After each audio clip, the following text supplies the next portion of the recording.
Welcome to the Freedom Report. What I love about Austin Petersen is his love of the battle. He wants to fight. Austin was, of course, the rabble-rouser, just to make sure I stayed Rothbardian. We live in a world fraught with danger, and there is a certain amount of danger that the public must endure in order to secure the blessings of liberty. For economic freedom and personal liberty.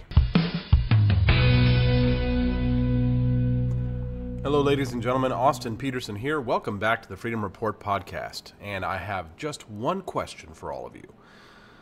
Are there any Democrats in Virginia who are eligible to be governor who haven't been dressed up in blackface? I have been cracking up about this story all day long, and the hits just keep on coming because we've also had the State of the Union last night with millions of hilarious memes associated. Honestly, I thought it was probably the best State of the Union I've heard in my adult lifetime. An excellent speech by the president. Not to say that I didn't disagree with certain parts of it, which we will get into a little bit later in the show. But first up on this podcast, I want to talk about what's happening in Virginia. Some of the news that's related to the scandal that began with Governor Northam and has now spread down to the lieutenant governor and then the third person in line to be governor, the attorney general. All of this that's been going on has been sort of a dumpster fire for the Democrats, but some of the news actually broke in the Team Liberty group. Many of the members of Team Liberty are from the state of Virginia and are involved in politics out there. So some of these reports about the lieutenant governor who was accused of sexual harassment, he's kind of got a Me Too scandal going on, and the story about the Attorney General appeared first in our Team Liberty group. At least it's the first place that I saw it. And some of the people that are related to me or supporters of mine were actually sharing these reports to me. Now, it's funny because when I saw some of these things, I saw them before big major news outlets were breaking these stories. So I do, of course, feel sympathetic. Sometimes people, like, there's a desire to get that news out there. I didn't share it publicly because I couldn't corroborate it. You can't just operate off of screenshots. And it's really important. That way you're not making fake news. There's ways to package things if you're being sly, but frankly, I didn't want to get me or any of my writers or my website, the Libertarian Republic, in trouble. We can talk about these things in the podcast, of course, now because they are all out there and it's reportable news.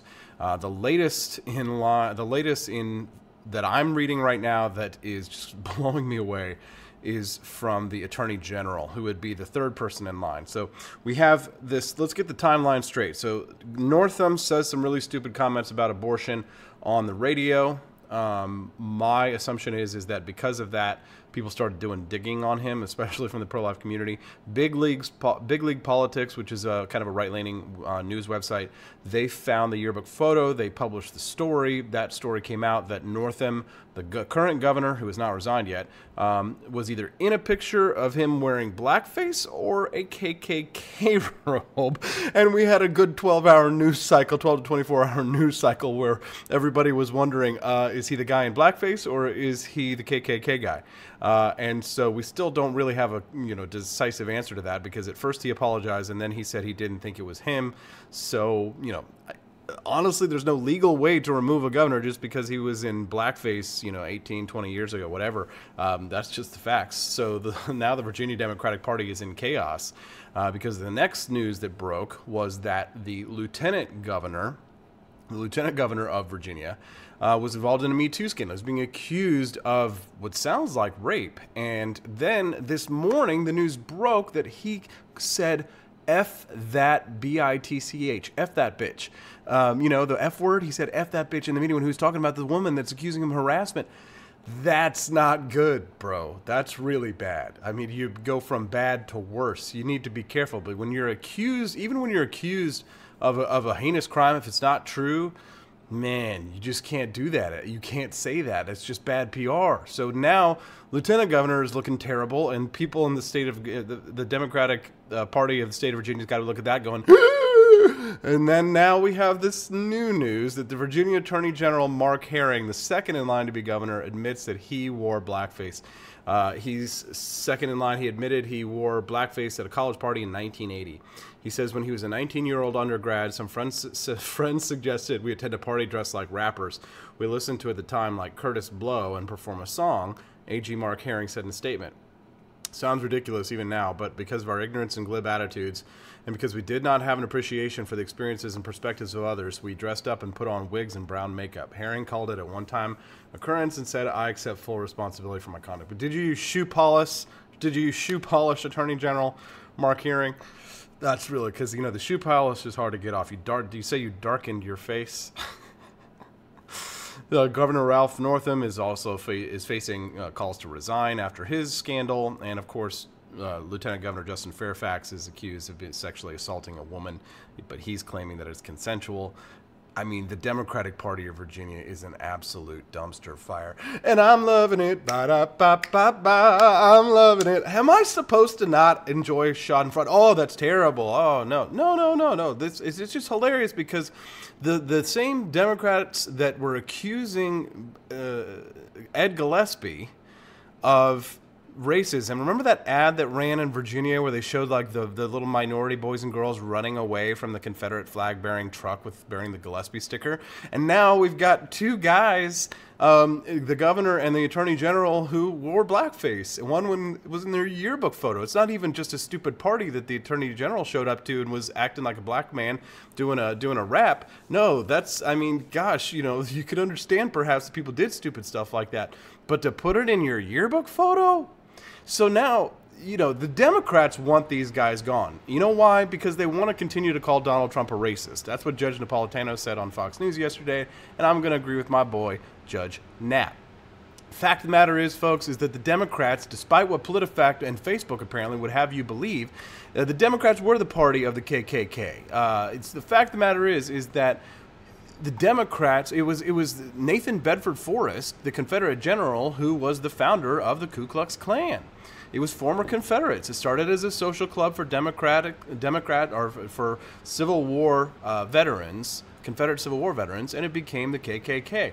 And they were Democrats. So, folks, when you see this stuff, and I'm seeing some news right now that Facebook apparently is putting the PolitiFact fact checker under all of the jokes that people were making about the Democrats being the part of the KKK, where PolitiFact rates it as false. I mean, wow, what a stretch of logic. What a stretch of logic. I mean, the history's there. I'm not trying to go all Dinesh D'Souza here, but the facts are the facts, yo. Like, I'm not just trying to defend my team or anything here, but I mean, the Republicans were elected to end slavery. The Republicans were a conservative anti-slavery party.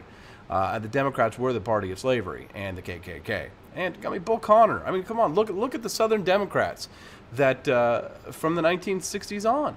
You know, they became Dixiecrats, right? They just they don't want us to remember this. They want to whitewash history. They do. Now, speaking of whitewashing, the State of the Union last night, did you see all the NPC ladies wearing all white? So fitting that the only thing that they can't stand for anything but themselves. Like when Donald Trump gave his epic speech last night, the ladies could only get excited and clap for when Donald Trump gave them a shout out saying more women in Congress than ever before. And they're, oh yeah. No, they're not going to celebrate the end of human trafficking. No, they're not going to celebrate any other things. They're going to celebrate themselves, which is just perfect for what these group of ladies represents nowadays. Is so inwardly focused and so selfish that all they care about is themselves. And that makes sense. And then, God, there were so many good parts from the speech last night. Donald Trump said, I believe famously, legendarily, that no nation should be in endless wars. No prosperous nation should be in endless wars. He denounces endless wars. Let me get this quote for you exactly. He says, great nations do not fight endless wars. Now as we work with our allies to destroy the remnants of ISIS, it is time to give our brave warriors in Syria a warm welcome home. Wow, beautiful, fantastic. Oh no, we don't get an applause for that. Ladies. In December, Trump ordered the sudden withdrawal of 4,000 U.S. troops currently fighting ISIS in Syria. The president later declared he would be pulling some 7,000 troops out of Afghanistan, where his administration is involved in peace talks with the Taliban. He says, in Afghanistan, my administration is holding constructive talks with a number of Afghan groups, including the Taliban. As we make progress in these negotiations, we'll be able to reduce our troop presence and focus on counterterrorism. It's really interesting. I mean, the president sounds like he is doing everything he can to be a peace president. And, you know, I mean, there were reasons to be critical about the way that he handled some of his foreign policy, like the missile strike in Syria, right? But frankly, this is a president that seems to be leaning anti-war, and I'm loving it. I'm loving it. Now, I had an article from the New York Post that I wanted to share with you guys by John Podhoretz, and John actually, while I don't agree with everything that John says, I have to say that a lot of the content here of what John has said is pretty accurate. He writes, Trump's bizarrely brilliant State of the Union speech. He says it was perhaps the single most bananas political moment of the Trump presidency. Newly elected Democratic women in the House of Representatives, dressed all in white, stood up and cheered while the very president they entered politics to oppose and defeat looked on approvingly. He had just cited a statistic that 58% of the new jobs in America had gone to women. They immediately applied this stat to themselves, and in an act of almost staggering solipsism, leapt to their feet and began to celebrate their own elections. Then Trump advised them to stay standing because they were going to like the next sentence, a sentence about how there were more women in Congress than ever before, to which they and their fellow Democrats began chanting, USA, USA, in the middle of a Trump speech. Then the president looked down upon these people for whom the word impeachment is a mantra and smiled. No one had that in the betting pool. There's been a lot of weirdness since 2016, but this meeting of the feminist minds brought us to new heights or depths of cognitive dissonance. Very true. One could only ask, are these the end times, or are they the beginning of a beautiful friendship? Probably neither. No one remembers State of the Union addresses, but Trump did make a bid for immortality with an unprecedented passage in which he warned the Democratic investigations of his administration could destroy our economy. An economic miracle is taking place in the United States, Trump said, and the only thing that can stop it are foolish wars, politics, or ridiculous partisan investigations. If there's going to be peace and legislation, there cannot be war and investigation. Remember, these are John Podhoretz and arch neocon's words here coming. He says, I don't mean to be ghoulish here, but it is historically not true that war is bad for the economy, and congressional oversight of administration practices is a constitutional requirement. A little ghoulish there. Yes, John Podhoretz, the broken window fallacy, which I'm not going to get into my Bastiat right now. Don't make me bring up my Bastiat! Don't make me bring it up! That's my baby right there! All right, sorry. Unquestionably, irresponsible Democratic Party behavior needs to be opposed, but a president standing in the Capitol saying congressmen will kill the golden goose by doing their jobs is nervy, even for Trump. Here, as elsewhere, Trump showed a certain mad brilliance in deploying his talent for Twitter trolling to force Democrats into various uncomfortable positions. Oh yes, it was uncomfortable, and it was fun to watch, like with my Michael Jackson popcorn gif in the corner. Give me all that popcorn, the big bags of popcorn. For example, after talking about regime change in Venezuela, this is the best part, Trump promised socialism would never come to the United States. The TV camera zoomed in on a clearly disgusted Bernie Sanders, while Speaker of the House Nancy Pelosi only managed a slight clap to applaud a sentiment any Democratic leader of the past 100 years would have felt it necessary to stand for. Yeah, and then Alexandria Ocasio-Cortez is smiling, and a big toothy smile, and like, oh, Bernie Sanders, it was the most ultimate burn. It's the best thing I think I've ever heard a president say in my life, maybe barring Ronald Reagan on a lot of things that I heard, but I was a kid. Doesn't matter. I'm talking about my adult life now. Best thing I've probably ever heard any president say ever. And it was the fact that we got to see Bernie Sanders' face as it just burned red hot, red like communist, like Mother Russia, like Soviet Russia, down with communism, up with capitalism. Honestly, guys, it was an epic moment. I was enjoying it, and if you were watching my Twitter account, then you probably could tell that I was enjoying it. I thought that he came off as presidential. I thought he was defending the right values. And then